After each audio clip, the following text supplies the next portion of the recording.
ona bo'lish qiyin. Kimnidir bolasi bo'lish oson, lekin ona bo'lish qiyin. Kimgadir aka uka, opa singil, umr yo'ldosh bo'lish oson, lekin ona bo'lish qiyin. Nega tug'ilgan kun degan kun bor-u, tuqqan kun degan kun yo'q? Nega tug'ilganlarga uzoq umr tilashadi-yu, tuqqanlar duo ham qilinmaydi? Nega tug'ilganlar uchun qozonda osh damlanadi-yu, tuqqanlar xizmat qiladi? Haqiqat bu emas. Biz tug'ilganimizni bilamiz, lekin qanday tug'ilganimizni bilmaymiz. Biz katta bo'lganimizni bilamiz, lekin qanday katta bo'lganimizni bilmaymiz. Buni onalar biladi. Ona, poyingga dunyo gulin sochsam qarzim uzilmaydi.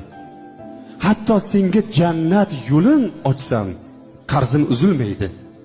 Yegan har luqma nonimda ona sening haqqing bor. Non ko'tarib har kun yoningga shoshsam qarzim uzilmaydi.